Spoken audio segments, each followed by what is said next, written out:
ಎಲ್ಲರಿಗೂ ನಮಸ್ಕಾರ. Welcome back to my channel. ನಾನು ಲಲಿತಾ. ಇವತ್ತಿನ ವಿಡಿಯೋದಲ್ಲಿ ನಾನು ಕುಲ್ಫಿ ರೆಸಿಪಿಯನ್ನು ತಿಳಿಸ್ತಾ ಇದ್ದೇನೆ. ಬಾದಾಮ್ ಕುಲ್ಫಿ ಅತ್ಯಂತ ಸುಲಭವಾಗಿ ಸರಳವಾಗಿ ಮಾಡಬಹುದಾದಂತಹ ಒಂದು ಸಿಂಪಲ್ ಬೇಸಿಕ್ ಮೆಥಡ್ ಇದು. ಅತ್ಯಂತ ಕಡಿಮೆ ಇಂಗ್ರೀಡಿಯೆಂಟ್ ಉಪಯೋಗಿಸಿ ಈ ಒಂದು ಕುಲ್ಫಿಯನ್ನು ತಯಾರಿಸ್ಬೋದು. ಬನ್ನಿ ಹೇಗೆ ಮಾಡೋದು ಅಂತ ನೋಡೋಣ. ಮೊದಲನೇದಾಗಿ ನಾನು ಅರ್ಧ ಲೀಟರ್ನಷ್ಟು ಫುಲ್ ಕ್ರೀಮ್ ಮಿಲ್ಕನ್ನು ತೊಗೊಂಡಿದ್ದೀನಿ. ಇದರಿಂದ ಕುಲ್ಫಿ ತುಂಬಾ ಟೇಸ್ಟಾಗಿ ಬರುತ್ತೆ. ನೀವು ಯಾವ ಹಾಲನ್ನು ಬೇಕಾದರೂ ಉಪಯೋಗಿಸ್ಕೋಬೋದು, ಆದರೆ ಇದು ಕ್ರೀಮಿ ಮಿಲ್ಕ್ ಆಗಿರೋದ್ರಿಂದ ತುಂಬಾ ಚೆನ್ನಾಗಿ ಬರುತ್ತೆ. ಅದಕ್ಕೋಸ್ಕರ ನಾನು ಈ ಹಾಲನ್ನು ತೊಗೊಂಡಿದ್ದೀನಿ. ಇದನ್ನು ಒಂದು ಪಾತ್ರೆಗೆ ನಾನು ಸೇರಿಸ್ತಾ ಇದ್ದೇನೆ. ಮೊದಲಿಗೆ ನೀವು ನಾರ್ಮಲ್ಲಾಗಿ ದಿನನಿತ್ಯ ಹಾಲನ್ನು ಹೇಗೆ ಕಾಯಿಸ್ತಾ ಇದ್ರೋ ಅದೇ ಮೆಥಡಲ್ಲಿ ಹಾಲನ್ನು ಈ ರೀತಿಯಾಗಿ ಕಾಯಿಸ್ತಾ ಇರಬೇಕಾಗುತ್ತೆ. ನೊರೆಯಾಗಿ ಉಕ್ಕಿ ಬರ್ತಾ ಇದೆ ನೋಡಿ. ಇವಾಗ ಇದನ್ನು ಈ ರೀತಿಯಾಗಿ ನಾವು ಕೈಯಾಡಿಸ್ತಾ ಇರಬೇಕಾಗುತ್ತೆ. ಯಾಕೆ ಅಂದರೆ ಯಾವುದೇ ಕಾರಣಕ್ಕೂ ಹಾಲು ಕೆನೆಗಟ್ಟದ ಹಾಗೆ ನೋಡ್ಕೋಬೇಕಾಗುತ್ತೆ.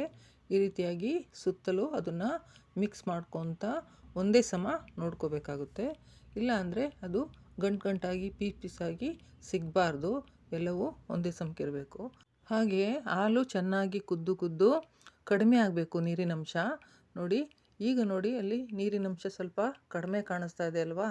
ನೋಡಿ, ಎಲ್ಲ ತಳಕ್ಕೆ ಬಂದಿದೆ, ಹಾಲು ಗಟ್ಟಿಯಾಗಿ ತಳಕ್ಕೆ ಬಂದಿದೆ. ಈ ಸಮಯದಲ್ಲಿ ನಾವು ಎರಡನೇ ಇಂಗ್ರೀಡಿಯೆಂಟನ್ನು ಸೇರಿಸೋಣ.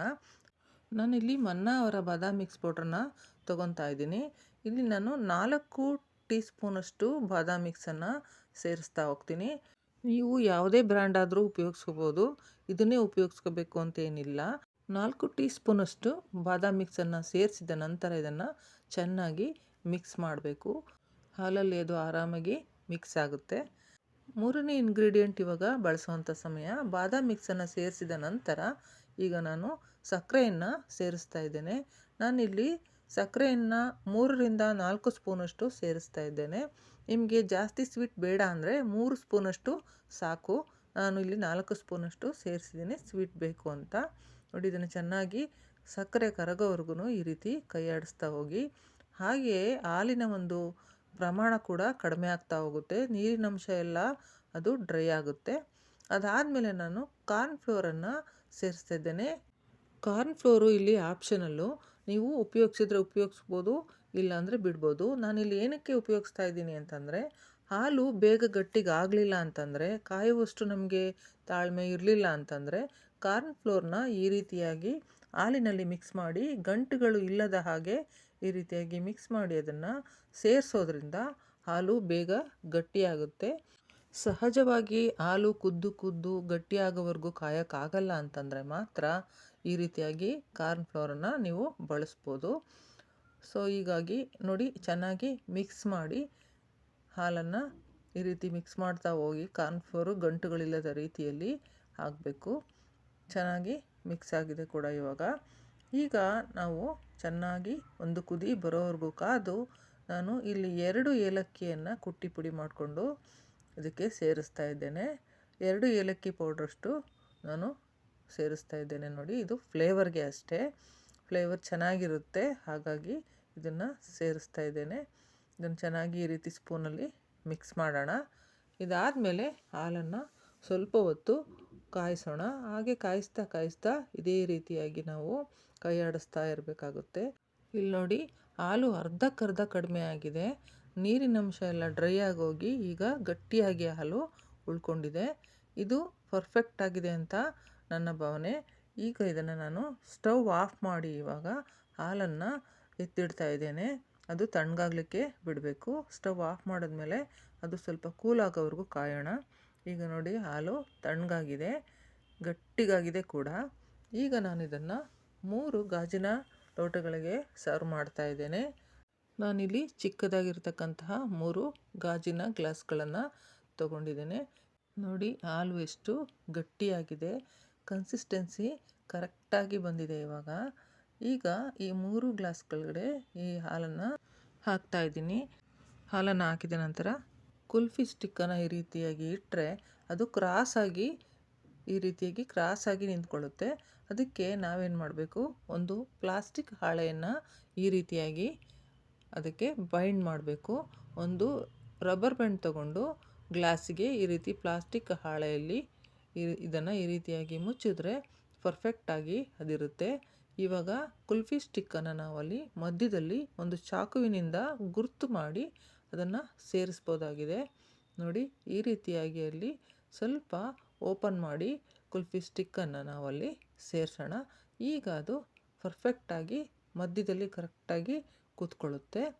ಈ ಬಾದಾಮ್ ಕುಲ್ಫಿ ರೆಸಿಪಿಗೆ ನಾವು ಮುಖ್ಯವಾಗಿ 3 ಇಂಗ್ರೀಡಿಯೆಂಟ್ಗಳನ್ನ ತೊಗೊಂಡಿರೋದು. ಒಂದು ಹಾಲು, ಆಮೇಲೆ ಬಾದಾಮ್ ಮಿಕ್ಸು ಮತ್ತು ಸಕ್ಕರೆ.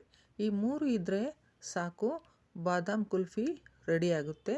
ಇನ್ನು ಫ್ಲೇವರ್ಗೆ ನಾವು ಏಲಕ್ಕಿ ಪುಡಿಯನ್ನು ಸೇರಿಸಿರ್ತೀವಿ. ಹಾಗೆ ಕಾರ್ನ್ಫ್ಲವರು ಕೂಡ ಅದು ಆಪ್ಷನಲ್ಲು, ಅದು ಬೇಕೇ ಬೇಕು ಅಂತ ಏನಿಲ್ಲ. ಮುಖ್ಯವಾದ 3 ಇಂಗ್ರೀಡಿಯೆಂಟ್ಸ್ ಅಂತಂದರೆ ಹಾಲು, ಸಕ್ಕರೆ ಹಾಗೂ ಬಾದಾಮ್ ಮಿಕ್ಸ್. ಈ 3 ಇದ್ದರೆ ಸಾಕು, ಸರಳವಾದಂತಹ, ಸುಲಭವಾದಂತಹ, ವೆರಿ ಸಿಂಪಲ್ ಆಗಿರ್ತಕ್ಕಂತಹ ಬಾದಾಮ್ ಕುಲ್ಫಿಯನ್ನು ನಾವು ಮನೆಯಲ್ಲೇ ತಯಾರು ಮಾಡ್ಕೋಬೋದು. ಮಕ್ಕಳು ಕೂಡ ತುಂಬಾ ಇಷ್ಟಪಡ್ತಾರೆ ಈ ರೀತಿಯಾಗಿ ಮಾಡಿದ್ದನ್ನು. ಈಗ ಇದನ್ನು ನಾವು ಫ್ರೀಝರಲ್ಲಿಡೋಣ. ಸುಮಾರು 8 ಗಂಟೆಗಳ ಕಾಲ ಇದನ್ನು ನಾವು ಇಟ್ಟರೆ ಸಾಕಾಗುತ್ತೆ. ಡೇ ಟೈಮ್ ಆದರೆ. ನೈಟ್ ನೀವು ಸ್ಟಾರ್ಟ್ ಮಾಡಿದರೆ ಇದನ್ನು ಓವರ್ ನೈಟ್ ಇಟ್ಟರೆ ಸಾಕು, ಬೆಳಗ್ಗೆ ಅಷ್ಟೊತ್ತಿಗೆ ರೆಡಿಯಾಗಿರುತ್ತೆ.